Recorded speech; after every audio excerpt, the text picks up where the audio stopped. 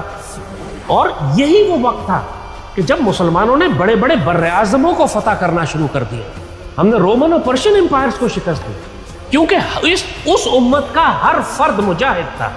اور یہ خواب و خیال میں بات نہیں تھی، یہ سوچا ہی نہیں جا سکتا تھا کہ کوئی مسلمان ہو اور تیر انداز نہ ہو، یعنی کوئی مسلمان ہو اور رائفل چلانا نہ جانتا، کوئی مسلمان ہو اور گاڑی اور موٹر بائک اور جیپ چلانا نہ جانتا ہو، ہیلی کاپٹر چلانا نہ جانتا ہو، جو بھی وسائل اس کے ہیں۔ سواری حکم دیا گیا ہے تم اپنے وقت کی سواریاں سیکھو، تم سوئمنگ سیکھو، تیراکی سیکھو، گھوڑ سواری سیکھو اور رائفل سیکھو۔ اور یہ تاریخ گواہ ہے پھر مسلمانوں کی کہ جب تک مسلمانوں نے اپنے معاشرے میں جہاد کا کلچر رائج رکھا، مسلمان کبھی ذلیل نہ ہو، کبھی خوار نہ ہو، کبھی شکست نہیں ہوئی مسلمان۔ ہمیشہ مسلمانوں کی ذلت اور خواری اس وقت ہوئی ہے کہ جب انہوں نے، اقبال جو کہتے ہیں آؤ تجھے سنائیں تاریخ امم کیا ہے، شمشیر و ثنا اول طاؤس و ربابہ۔ مسلمانوں نے جب تلواریں چھوڑ کر، آرچری چھوڑ کر، گھوڑ سواری چھوڑ کر، جب ناچ گانا، music, culture, society, bhangra, dance, یہ سب کلچر شروع کر دیا، یہ وہ وقت تھا جب مسلمانوں پر ہلاک و مسلط ہوئے۔ تاریخ میں بغداد کی مثال ہمارے سامنے ہے، 4 لاکھ کی فوج تھی وہاں پر، اور بغداد کی 10-15 لاکھ کی آبادی تھی۔ خلیفہ کو یہی مشورہ دیا گیا کہ اس علم و فنون اور ہنر کے مرکز میں، اس موسیقی اور فنون لطیفہ کے مرکز میں ہمیں اتنی بڑی فوج کی کیا ضرورت ہے، اور مسلمانوں کو فوج کی کیا ضرورت ہے؟ ہم تو امن کا گہوارہ ہیں پوری دنیا کے لیے، امن کا عاشا کیا ہوا ہے ہم نے پوری دنیا کے ساتھ۔ 4 لاکھ کی فوج کو رخصت کر دیا، ڈیفنس بجٹ کم کر دیا، فوج کو چھوڑ دیا، عوام الناس کو غیر مسلح کر دیا، غیر تربیت یافتہ کر دیا، منع کر دیا گیا کوئی تلواریں رکھنے کی ضرورت نہیں ہے، گھوڑے رکھنے کی ضرورت نہیں ہے، گھوڑے شہر سے باہر نکال دو، گندگی پھیلاتے، تلواروں کی کیا ضرورت ہے، تیر کمان کی کیا ضرورت ہے۔ تو جب ہلاکو خان کی فوجیں دروازے پر آئیں تو ان کے پاس سوائے اس کے کہ ہیرے جواہرات لے کے اس کو رشوت دینے کی کوشش کریں، اور کچھ ان کے پلے نہیں۔ اور ہلاکو خان نے پھر یہی کیا کہ وہ ہیرے جواہرات خلیفہ سے کہا کہ اب کھاؤ ان کو، جن کو تم کھا نہیں سکتے پھر ان کو جمع کس لیے کیا تھا، تم نے تلواریں اور گھوڑے اور فوجیں کیوں نہیں تیار کی ہمارے مقابلے پہ؟ پھر اسی خلیفہ کو اس نے قالین میں لپیٹ کے اپنی فوجوں کے نیچے دے دیا، اور پھر 20 لاکھ کی جو 15-20 لاکھ کی آبادی بغداد کی تھی، ایک کتا بھی بچ کے نہیں گیا اس سے۔ ایسا قتل عام ہوا۔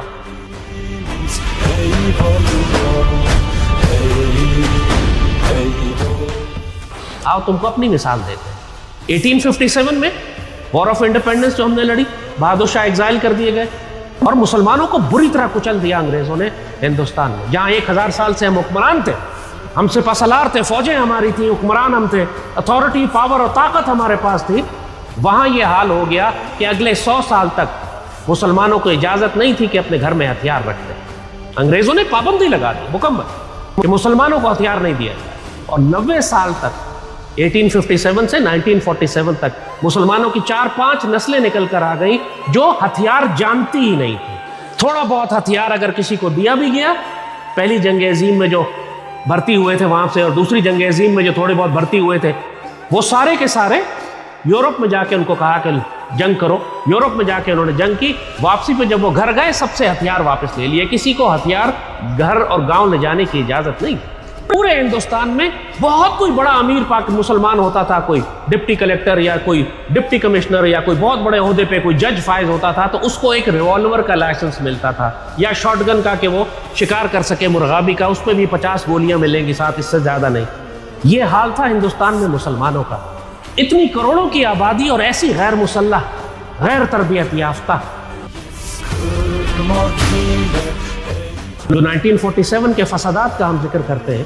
آج چونکہ 15 اگست ہے جب ہم یہ جمعے کا خطبہ دے رہے ہیں, کل ہمارے یوم آزادی گزرا ہے, اور جب آج سے 78 سال پہلے جب پاکستان بن رہا تھا, یہی دن تھے جب ہمارے بڑے بزرگ ہجرت کر کے پاکستان کی جانب آ رہے تھے. مگر یہ جو کاٹے گئے ہیں 50 لاکھ کیوں رستے میں کاٹے گئے؟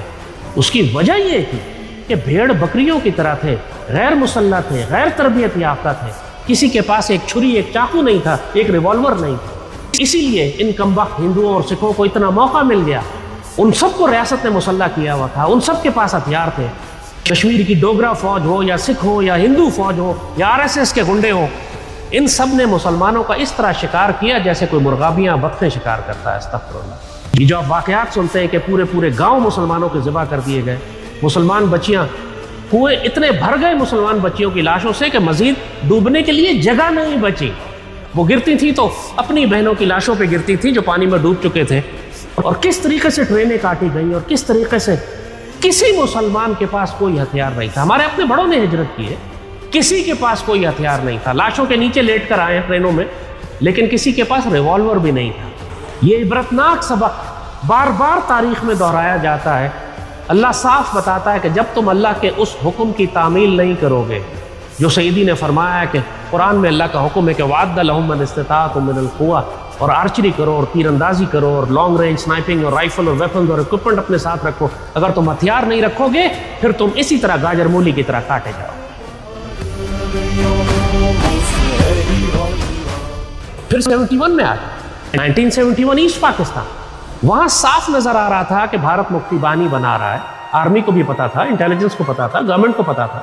مکتی بانی کے ٹریننگ کیمپس بنے ہوئے تھے انڈیا میں. نظر آ رہا تھا کہ لاکھوں کی تعداد میں وہ ایک مسلح دہشت گرد تیار کر رہے ہیں.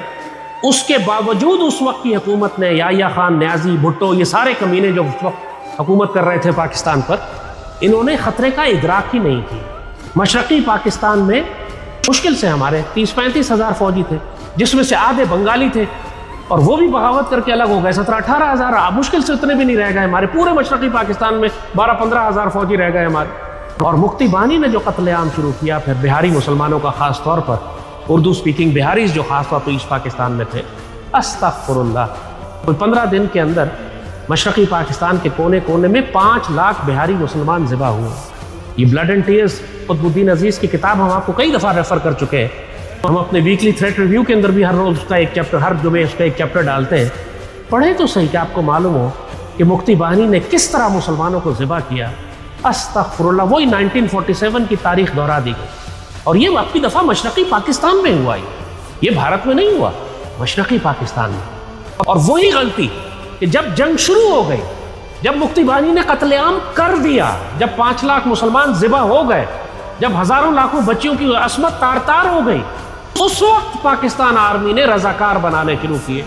اس وقت جانباز فورس بنائی جا رہی ہے. وہ جو آج آپ سنتے ہیں کہ مشرقی پاکستان میں نعرہ لگ رہا ہے رضاکار, تمہیں کون امی کون, رضاکار رضاکار, یہ رضاکار اس وقت بنائے گئے تھے. اس وقت نوجوانوں کو پکڑ پکڑ کے زبردستی جنگی تربیت دینی شروع کی کہ تم پاکستان آرمی کے ساتھ مل کر مکتی بانی کا مقابلہ کرو گے. بہت دیر ہو گئی تھی. اس وقت چند ہزار رضاکاروں کی تربیت کی جا سکی. مکتی بانی 2-2.5 لاکھ تک پہنچ چکی تھی. مسلح تھی پوری طریقے سے, بھارتی فوج اس کے ساتھ شامل تھی. جنگ خوفناک خانہ جنگی اور سول وار شروع ہو چکی تھی.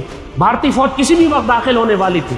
ایسے میں چند ہزار رضاکار کیا کرتے. فوج نے اتنا دیر کر دی کہ پھر ان رضاکاروں کا بھی کوئی فائدہ نہیں. وہ میدان جنگ میں آپ رضاکار تیار نہیں کرتے. رضاکار آپ میدان جنگ سے سال پہلے تیار کرتے. لیکن اس وقت بھی جاہل, بے غیرت, بے شرم حکمران, نہ کوئی فراست, نہ کوئی نگاہ, نہ دشمن کی سازش پہ نگاہ. نتیجہ یہ ہوا کہ اس بری طریقے سے ہم مارے گئے, استغفر اللہ, جو ہماری عزتیں تار تار ہوئی. 2 مثالیں ہم آپ کو پاکستان کی اس لیے دے رہے ہیں. اب ایک تیسرا قتل عام ہونے والا ہے اب آج کے پاکستان میں, اور ہمارے حکمران اور ہماری فوج اور ہماری پالیسی میکرز اس کو نہیں دیکھ رہے, وہ نہیں سمجھ رہے. وہی غلطی دہرانے جا رہے ہیں جو 47 میں اور 71 میں دہرائی گئی تھی. کیونکہ اس وقت ہندو مشرک ہماری صفوں میں داخل ہونے والا, بہت خوفناک جنگ آ رہی ہے ہمارے سروں کے اوپر. ایک سلسلہ شروع ہو چکا ہے جنگوں کا. مگر دوسری جانب ہماری صفوں کے اندر 10 مکتی بانیاں بن چکی ہیں, اسی طرح ظالم, اسی طرح صفاق, اسی طرح کسی بات کا لحاظ نہ کرنے والی. یہ مسجدوں میں بھی دھماکے کرتے ہیں، اسکول کے بچوں کو بھی ذبح کریں گے، ان کے ہاتھ کوئی بھی لگ جائے گا یہ اس کو معاف نہیں کریں گے، جس طرح مفتی بانی نے بہاری مسلمانوں کو ذبح کیا۔ جہنم کے کتے اور بلوچستان لبریشن آرمی کے فتنۃ الہند اب بہت بڑا خطرہ بن چکے ہیں پاکستان کے لیے، پاکستانی قوم کو اس کا اندازہ ہی نہیں ہے۔ ابھی تو یہ ٹرائبل ایریاز میں، لیکن بھارت نے جب ہم پہ حملہ کیا تو یہ کیڑے مکوڑوں، کاکروچوں اور سانپوں بچھوؤں کی طرح یہ پورے پاکستان میں پھیل گیا۔ آپ کو صرف 6 لڑکے چاہیے ہوتے ہیں اے پی ایس اسکول کو ذبح کرنے کے لیے۔ یہ اتنے ظالم اور دہشت گرد ہیں، یہ تمہارے اسکولوں میں گھس جائیں گے بچوں کو مارنے کے لیے، یہ تمہارے گلی محلوں اور گھروں میں گھس جائیں گے قتل عام کرنے کے لیے۔ اور آج حکومت پاکستان وہی غلطی کر رہی ہے جو پہلے بغداد کے حکمران نے کی تھی، اور پھر انگریزوں نے ہم کو جان بوجھ کے غیر مسلح رکھا تھا، اور مشرقی پاکستان میں ہماری اس وقت کی حکومت نے غلطی کی تھی کہ وہ اتنے بڑے بڑے خطرات جو ہمارے گھر میں داخل ہو چکے ہیں اس کے باوجود قوم کو تیار نہیں کر رہے۔ اللہ کے بندو، یا تو قوم کو تم رضاکاروں کی طور پہ تربیت دینا شروع کرو، مجاہد بٹالین ریز کرو، جانباز فورس ریز کرو، نیشنل کیڈٹ کور تیار کرو، وومنز گارڈ تیار کرو، اپنے بچوں کو آنے والے وقت کے لیے مجاہد بناؤ۔ بھارت نے 12 لاکھ نیشنل کیڈٹ کور تیار کیے ہیں، 12 لاکھ۔ ہمارے پاس ایک بچہ نہیں ہے جو نیشنل کیڈٹ کور کا تربیت یافتہ ہو۔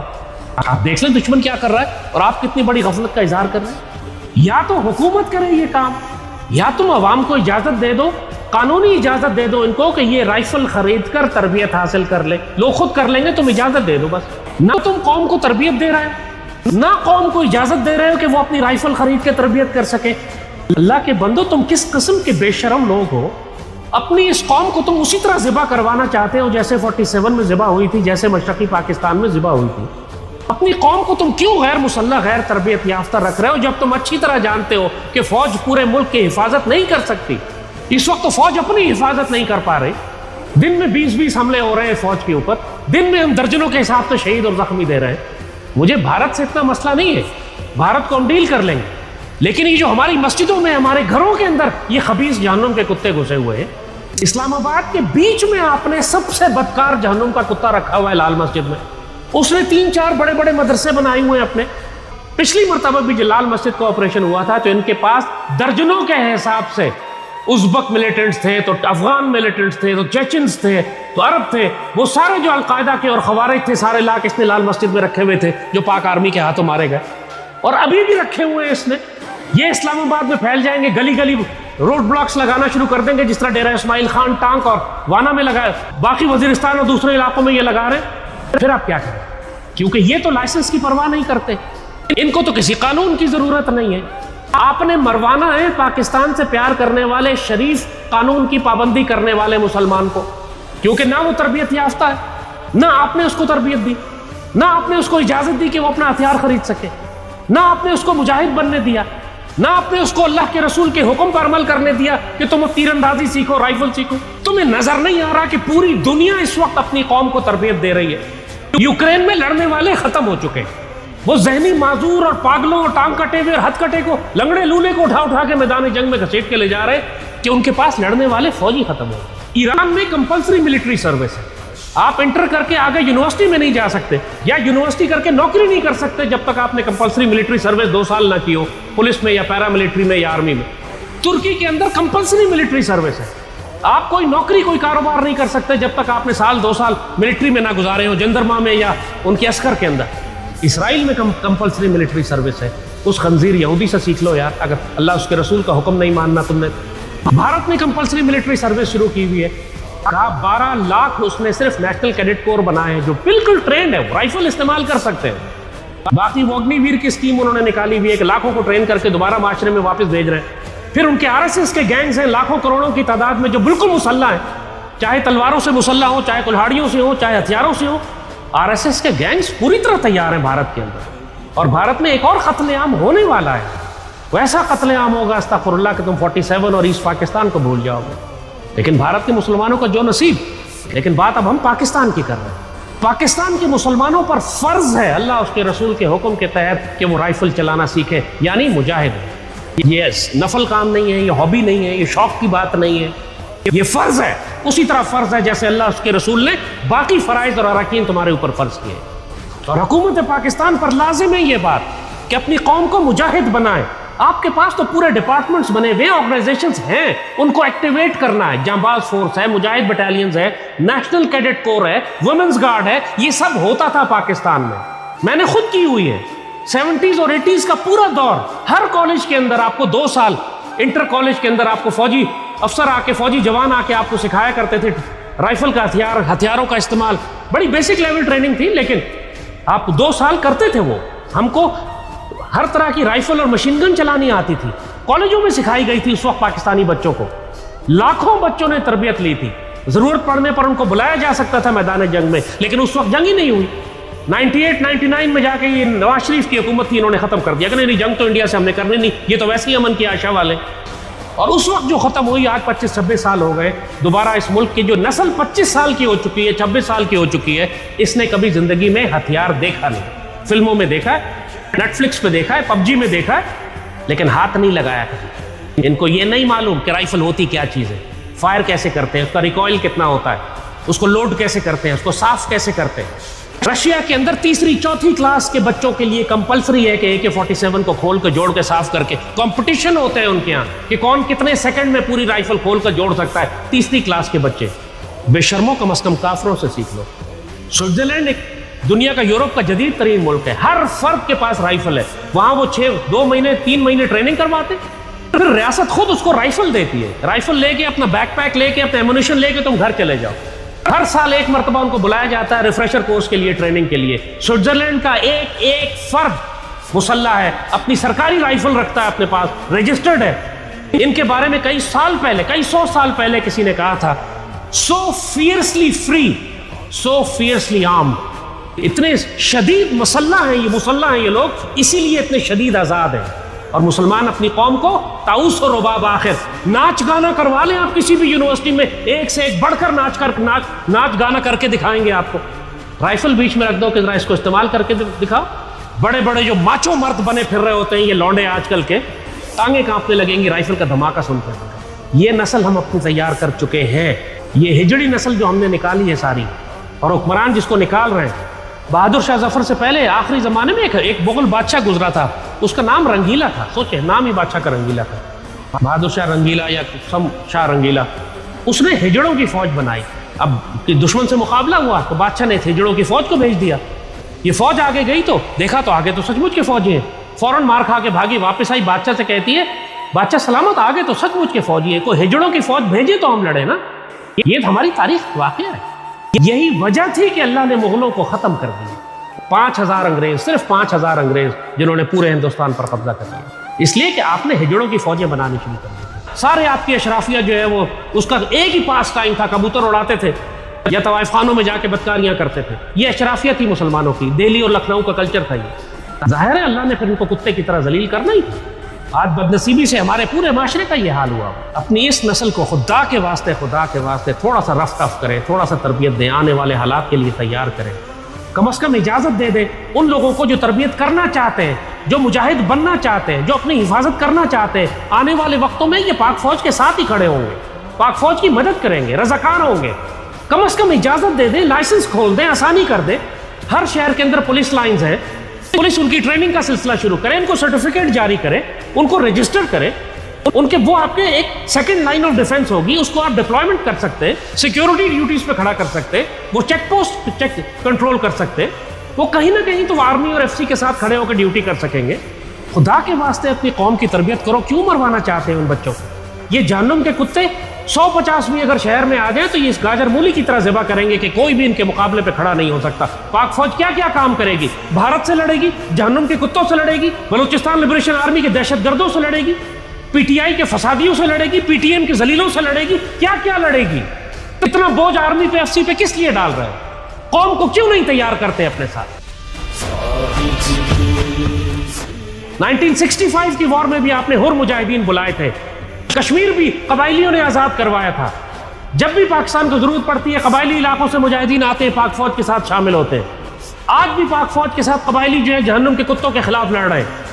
آپ کو جب معلوم ہے کہ آپ اکیلے جنگ نہیں کر سکتے اور پوری قوم کو آپ کے ساتھ کھڑا ہونا ہوتا ہے, تو آپ شہروں کے اندر کم از کم 10, 15, 20 لاکھ نوجوانوں کی تربیت کیوں نہیں کرتے جو آپ کے آج رضاکار ہو اس مصیبت اور تصادم کے شروع ہونے سے پہلے جو کہ آپ کے سر پر آنے والا ہے.